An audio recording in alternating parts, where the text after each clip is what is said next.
Hello everyone, स्वागत है आप सबका एक बार फिर से मेरे यूट्यूब चैनल पर। तो आज मैं बनाने जा रही हूँ घर पर ही वेज आलू टिक्की बर्गर, जिसमें मतलब उसको चीज़ भी बनाएंगे, बट वो चीज़ अलग बनाऊंगी और मुझे वेज ज़्यादा पसंद है बिना चीज़ का। तो आप दोनों ही कह सकते हैं, एक चीज़ वाला भी और वेज वाला भी। तो सबसे पहले मैं उसके लिए क्या कर रही हूँ, जो भी प्रिपरेशन वगैरह सारा सामान मैंने एक साथ ही कलेक्ट करके रख लिया, और ऐसा ही करते हैं शायद सभी, और ऐसा ही करना चाहिए।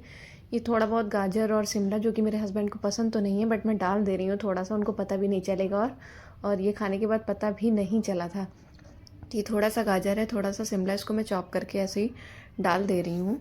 और उसके साथ मैंने आलू वगैरह भी बॉईल करके पहले से ही रख लिए थे। अब इन सब चीज़ों में क्या होता है, कोई भी चीज़ हमें अगर बनानी है तो, और हम चाहते भी हैं कि उसमें समय भी ना लगे, क्योंकि ये सारी चीज़ों में लगता है कि बहुत टाइम लगता है, तो हम कुछ एक चीज़ें पहले से ही प्रिपेयर करके रख सकते हैं ताकि हमें टाइम भी ना लगे, और ये सारी चीज़ें खाने में अच्छा लगता है तो अच्छे से प्रिपेयर हो जाए टाइम के साथ साथ। तो मैंने आलू पहले से बॉईल करके रख लिए थे, बन वगैरह तो ऑब्वियस सी बात है, ख़रीद के ही रख लिए थे। फिर इसके बाद मैं आलू को छील रही थी।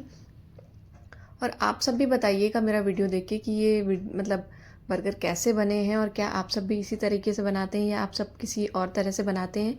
मेरा आज का मेन मोटिव ये था कि मेरा जो भी बर्गर की टिक्की हो ना, वो बहुत ही क्रिस्पी और अच्छी होनी चाहिए, एकदम क्रंच उसमें मज़ेदार आना चाहिए। तो वो फाइनली हो गया था ऐसा। अभी आप देखकर खुद ही आपको लगेगा कि हाँ, अच्छा बना। ये मैं मैदा की स्लरी बना रही थी, जिसको कोट करने के लिए, मतलब ताकि हमारा जो बर्गर जो मैं बनाऊंगी, इसमें मैदे की स्लरी में मैंने क्या किया, हल्का सा नमक डाल दिया, फिर 2-3 चम्मच पानी, और कंसिस्टेंसी अपने हिसाब से, ना ज़्यादा गाढ़ा ना ज़्यादा पतला, मीडियम रखना है हमें। तो इसको मैंने ऐसे प्रिपेयर कर लिया था। फिर साथ ही साथ मैंने इसी जो बर्गर बन का ही ब्रेड था, मैंने उसी से ही ब्रेड क्रम्ब बना दिया था। अभी आलू वगैरह और जो भी वेजीज वगैरह इसमें सब डाल दिया है, और ये हमारा ब्रेड क्रम हो गया, ये स्लरी हो गई, ये ब्रेड के पाव वगैरह रखे हुए हैं जो भी बर्गर के। इस तरीके से मैंने सारा सामान एक जगह कलेक्ट कर लिया था। अब इसके बाद बारी थी इनमें स्पाइसेस वगैरह ऐड करने की। धनिया डाल दिया स्प्रिंकल करके, और जो भी मसाले वगैरह, नमक, और ये इससे मैं करूँगी क्योंकि मेरे हाथ में ऑलरेडी कट लगा हुआ है।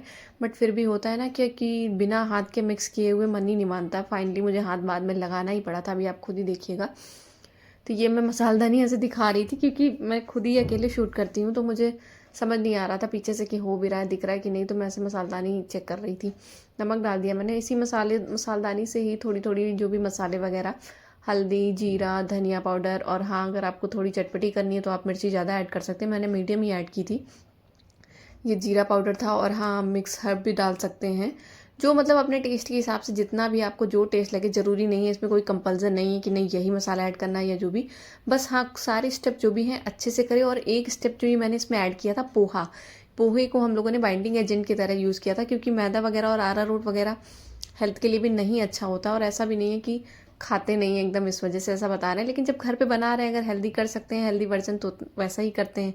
बाकी पार्टीज़ वगैरह में और बाहर सब जगह तो इसी तरह से होता है। मेन मिलावट ही जब हम घर पे ही कर लेंगे तो फिर फ़ायदा क्या, बाहर का ही नहीं खा लें। तो इस तरीके से मेरी स्टफिंग वगैरह रेडी हो गई थी। अब मैं इसकी टिक्कियाँ बनाऊंगी, अभी देखिएगा आप हाथ से। मतलब मुझे फाइनली, वही मैं कह रही थी, पहले मैंने सोचा चलो ग्लव्स पहन के, फिर मैंने सोचा चलो घर में है क्या इतना, तो मैंने फिर हाथ लगा के ये गोल गोल टिक्की इस तरीके से प्रिपेयर कर ली थी। अभी आप देखिएगा, बहुत ही अच्छी टिक्की बनी थी, और इस तरीके से। और मैंने ज़्यादा पतली नहीं की थी, आराम से जैसे जो बाहर मैगडी वगैरह की होती है, सेम उसी तरीके से। अभी मैं इसको ब्रेड क्रम्ब में कोट करूँगी, और फिर उसके बाद जो स्लरी बनाई है उसमें कोट करूँगी। कुछ एक स्टेप शायद इसमें ना देखें स्लरी लगाते हुए, क्योंकि एक हाथ गीला हो गया तो अब दूसरे हाथ से तो फिर ऐसे करेंगे नहीं, तो इस तरीके से। तो मैंने ऐसे कोट करके ये दोनों टिक्कियाँ वगैरह बना ली। देखिए, देखने में एकदम लग रही है ना मस्त सी। इस तरीके से आप सब बताइए, संडे के दिन आप सब लोग क्या करते हैं, आप सबको क्या बनाना अच्छा लगता है। ये देखिए, दो मेरी टिक्कियाँ बन के तैयार हो गई हैं। अब इसके बाद मैंने मीडियम तेल, हमें क्या करना है, तेल हमें ना ज़्यादा हाई फ्लेम में रखना है, ना ज़्यादा मीडियम में, हमें एकदम मतलब स्लो फ्लेम में ही रखना है। अगर हाई फ्लेम कर देंगे तो हमारी टिक्की जल जाएगी, और स्लो फ्लेम कर देंगे तो हमारी टिक्की में ऑयल ज़्यादा अब्जॉर्ब हो जाएगा। तो हमें इन दोनों चीज़ों का ही बहुत अच्छे से ध्यान रखना है, और यही एक ऐसी ट्रिक है जिससे हम अपनी टिक्की जो है ना, बहुत अच्छी बना सकते हैं, और क्रिस्पी कुरकुरी बना सकते हैं। और पीछे से जब ये टिक्की एक साइड भुन रही थी, या जो भी क्रिस्प हो रही थी, तो मैंने साइड से ये प्लेटिंग वगैरह का भी इंतजाम कर लिया था। और चटनी वगैरह मैंने इसके लिए नहीं बनाई थी, मैं बना सकती थी बट मैंने नहीं बनाई थी, क्योंकि सारे सॉसेस वगैरह थे ही, तो इसमें चटनी की इतनी कोई ऐसी नीड नहीं थी। ये देखिए, मेरी क्रिस्पी क्रिस्पी सी टिक्की कितनी अच्छी सी एक तरह से ब्राउन ब्राउन हो गई है, मस्त सी लग रही है देखने में। तो मैंने कोई भी ऐसे सॉस वगैरह नहीं बनाया था। मेरे पास ग्रीन सॉस भी था, चिली सॉस और टोमेटो सॉस भी था, और शायद शेजवान सॉस भी था। तो ये देखिए, मैं अब अपना बर्गर असेंबल कर रही हूँ, आप सब भी देखिए कैसे कर रही हूँ। ये मैंने पहले शायद शेज़वान सॉस लगा दिया, हाँ। फिर उसके बाद टिक्की को मैंने अच्छे से स्प्रेड कर दिया। उसके बाद टमाटो वगैरह स्लाइस करके लगा दिए। फिर अनियन, आज संडे है तो अनियन भी था, और ये क्यूकम्बर वगैरह, खीरा वगैरह, जो जिसको वेजीज हो, कोई इसमें कैबेज लगाता है, कोई नहीं लगाता है। जिसको जो पसंद हो वो उस हिसाब से अपने ऐड कर सकता है चीज़ें। और मुझे पर्सनली मेयो नहीं इसमें पसंद है, तो मैंने मेयो नहीं लगाई थी। अगर आप सबको पसंद है तो आप सब लगा सकते हैं।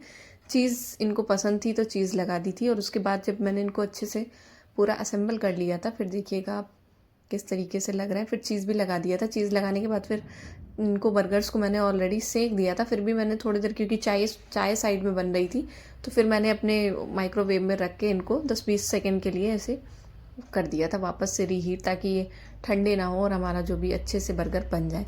आप सब बताइए, आप सबको कैसा लगा मेरे बर्गर देख के, और इस तरीके से आप सब भी बनाते हैं या क्या करते हैं, जो भी प्लीज़ बताइएगा ज़रूर। और आपका एक भी कमेंट या लाइक मेरे लिए बहुत वैल्यू करता है, तो प्लीज़ लाइक करिए। और अभी मैं बर्गर खोल के दिखाएंगी। ये देखिए मेरी टिक्की की जो भी कंसिस्टेंसी कितनी थिक और कितनी